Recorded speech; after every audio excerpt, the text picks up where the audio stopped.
गदर एक प्रेम कथा। साल 2001 में जब ये फिल्म सिनेमाघरों में रिलीज हुई तो सभी ने इसे खूब प्यार दिया और सारे रिकॉर्ड्स इसने तोड़ दिए। फिल्म में तारा सिंह और सकीना की प्रेम कहानी ने हिंदुस्तान और पाकिस्तान दोनों देशों के दर्शकों को झकझोर कर रख दिया। दुनिया भर में फिल्म की 10 करोड़ टिकट बिकी। फिल्म ने 110 करोड़ रुपए से ज्यादा बॉक्स ऑफिस कलेक्शन किया।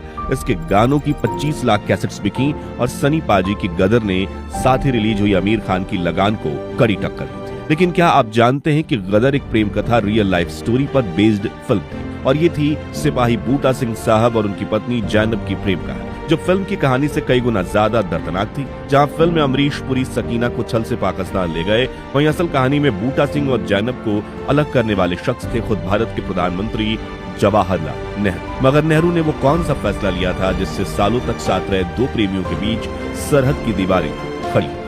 और कैसे अपने प्यार को पाने की कोशिश में बूटा सिंह ने सरहदें लांघ दी, लेकिन फिर भी इस प्रेम कहानी का अंत हुआ परिवार के दबाव में दिए गए धोखे और एक दर्दनाक मौत से। तो क्या थी असल जिंदगी की गदर एक प्रेम कथा, जानेंगे इस वीडियो में, तो बने रहिएगा अंत तक।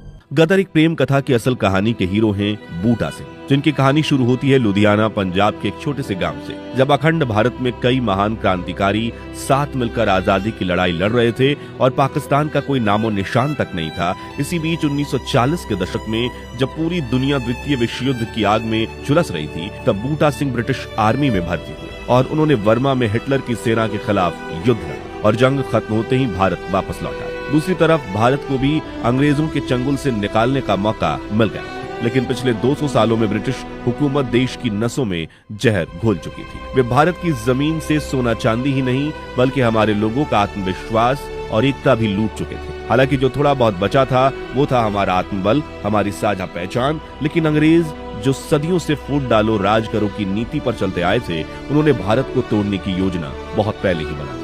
धीरे धीरे उन्होंने हिंदू मुस्लिम और जात पात के नाम पर एक ऐसी दीवार खड़ी की जिसने अखंड भारत को दो हिस्सों में बांट दिया, हिंदुस्तान और पाकिस्तान। 14 अगस्त की रात हमेशा साथ रहने वाले करोड़ों देशवासी एक दूसरे के खून के प्यासे बन चुके थे। पंजाब, बंगाल, सिंध, हर तरफ आग, अफरा तफरी और चीखें। जो कभी एक दूसरे के त्योहारों में शामिल होते थे, अब एक दूसरे के गले काट रहे थे। पाकिस्तान में गैर मुसलमानों पर हमले शुरू हुए, भारत में भी जवाबी हिंसा भड़क उठी। मुसलमानों को उनके घरों से निकाला जा रहा था, हिंदू सिख परिवारों को पाकिस्तान से खदेड़ा जा रहा था। रेलगाड़ियां जो कभी लोगों को उनके मंजिल तक पहुंचाने का जरिया थी, अब लाशों से भरी लौट रही थी। पंजाब का हाल तो सबसे ज्यादा भयावह था। सदियों से भाईचारे और साझा संस्कृति का प्रतीक रहा ये इलाका अब तबाही का सबसे बड़ा मंजर था। पश्चिम पंजाब जो अब पाकिस्तान में था, वहां से हिंदू और सिख परिवार अपने घर, खेत और इतिहास छोड़कर भारत की ओर भाग रहे थे। वहीं पूर्वी पंजाब से मुसलमान डर और दर्द में पाकिस्तान की ओर निकल पड़े। हर तरफ जली हुई बस्तियां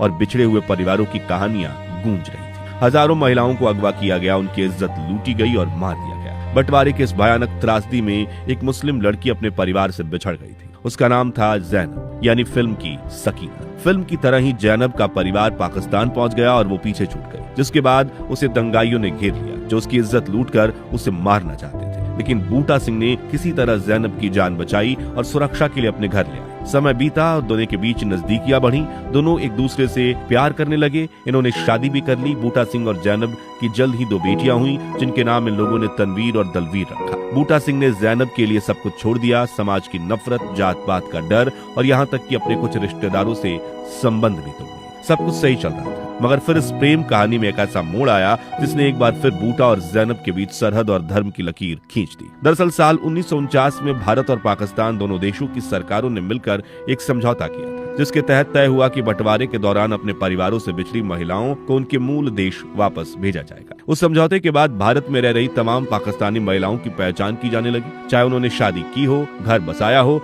या फिर नई जिंदगी शुरू की हो। जैनब भी उनमें से एक थी। सरकारी अफसरों को जब उसके बारे में पता चला तो वो पाकिस्तान की नागरिक है, तो बिना उसकी मर्जी पूछे ही सरकार ने उसकी छोटी बेटी दिलावर के साथ उसे पाकिस्तान भेजने का फैसला कर लिया। उस वक्त जैनब ने जितनी मिन्नतें की, जितना रोई, उतनी शायद किसी ने नहीं सुनी। वो अपने पति और दोनों बेटियों से अलग नहीं होना चाहती थी, लेकिन अफसरों के आदेश के आगे बूटा सिंह की मोहब्बत बेबस थी। एक सुबह अचानक फौज के ट्रक गांव पहुंचे और जैनब को उसके घर से उठाकर ले गए। बूटा की आंखों के सामने उसका पूरा संसार बिखर गया। जैनब को पाकिस्तान के लाहौर के पास नूरपुर गांव भेजा गया, जहां उसका मायका था। इधर बूटा सिंह टूट चुकी थी। उन्होंने हर दफ्तर, हर अफसर से गुहार लगाई, लेकिन किसी ने मदद नहीं की। आखिरकार उन्होंने ठान लिया कि अगर वीजा नहीं मिलेगा तो वो अपनी जान पर खेलकर भी पाकिस्तान जाकर अपनी पत्नी को वापस ले आएंगे। और तारा सिंह की तरह ही वो अपनी बड़ी बेटी को साथ लेकर गैर कानूनी तरीके से पाकिस्तान सीमा के पार चले गए। पाकिस्तान पहुंचते ही बूटा सिंह ने अपनी पत्नी का घर ढूंढ निकाला। दरवाजे पर दस्तक दी तो सामने जैनब थी। सालों बाद वही चेहरा, लेकिन आंखों में अब डर और उलझन।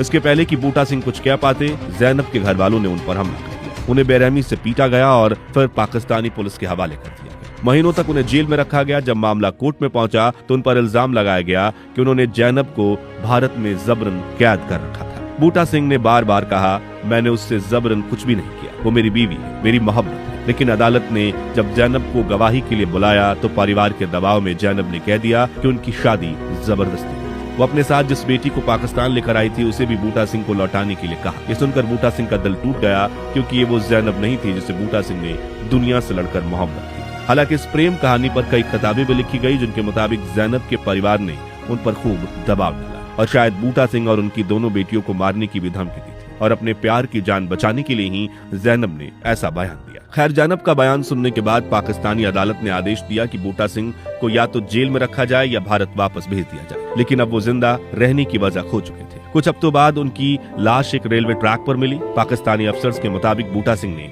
आत्महत्या कर ली थी। उनकी जेब से एक चिट्ठी मिली जिसमें लिखा था, मेरी लाश जैनब के गांव में दफना देना। लेकिन उनकी आखिरी ख्वाहिश भी अधूरी रह गई। उन्हें लाहौर में ही दफना दिया गया। बूटा सिंह और जैनब की ये कहानी इतनी दर्दनाक थी कि बाद में इस पर पंजाबी फिल्म शहीद-ए-मोहब्बत बूटा सिंह भी बनी, जिसमें गुरदास मान ने बूटा सिंह की भूमिका निभाई थी। तो दोस्तों, ये थी गदर, एक प्रेम कथा की असली कहानी। लेकिन अब इस दर्दनाक किस्से के पीछे छुपे उस सच्चे कानून को समझना जरूरी है, जिसने बूटा सिंह और जैनब जैसे हजारों जोड़ों की मोहब्बत को मिटा दिया। ये कानून था abdicated person recovery and restoration act 1949, यानी अपहृत व्यक्तियों की पुनर्वास और वापसी अधिनियम। ये कानून नेहरू सरकार लेकर आई थी, जब भारत और पाकिस्तान दोनों देशों में बंटवारे के जख्म अभी ताजा थे। उस दौर में दोनों तरफ लाखों महिलाओं के साथ अमानवीय घटना हुई।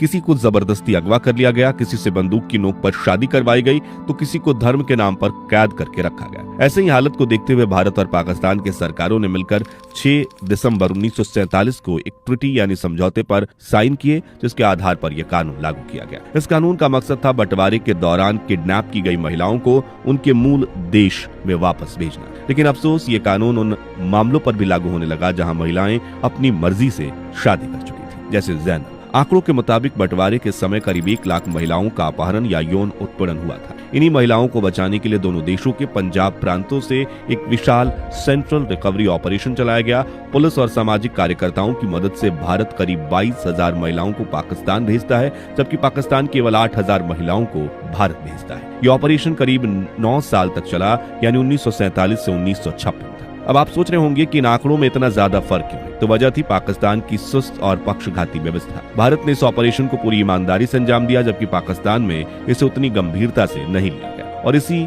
असंतुलन की वजह से कई निर्दोष लोगों को इसकी चपेट में आना पड़ा। इस कानून के कुछ बेहद सख्त नियम थे, जैसे कि अगर किसी के घर में 16 साल का लड़का या लड़की पाया जाता है तो बिना किसी सुनवाई के उसे उसके मूल देश भेज दिया जाता है। और सबसे विवादित बात यह थी कि 1 मार्च 1947 के बाद अगर किसी हिंदू मुस्लिम या सिख मुस्लिम की शादी हुई है तो उसे अमान्य घोषित कर दिया जाता और लड़की को उसके मूल देश वापस भेज दिया जाता, चाहे वो शादी उसकी मर्जी से ही क्यों ना हुई हो। बूटा और जैनब का मामला भी इस कानून के तहत आया। सरकार ने जैनब की नागरिकता देकर उसे अपहृत व्यक्ति की सूची में डाल दिया और फिर भारतीय एजेंसियों ने उसे बूटा सिंह के घर से जबरन उठाकर पहले एक रिकवरी कैंप भेजा। कुछ दिनों के बाद उसे पाकिस्तान के लिए रवाना कर दिया। ये वही पल था जब बूटा सिंह की दुनिया बिखर गई थी। आखिरकार साल 1960 में इस कानून को खत्म कर दिया गया। उसके बाद ये नियम बना कि जो जिस देश में रह रहा है वही उसका स्थायी निवास माना जाएगा। लेकिन बूटा सिंह की कहानी में तब तक बहुत देर हो चुकी थी और नेहरू सरकार की इस पूरी कहानी से यही कनेक्शन था, वही कानून जिसने इन दोनों को हमेशा के लिए जुदा कर दिया। दोस्तों, 21वीं सदी में जहां प्यार की परिभाषा ही दिखावटी होने लगी है, ऐसे दौर में क्या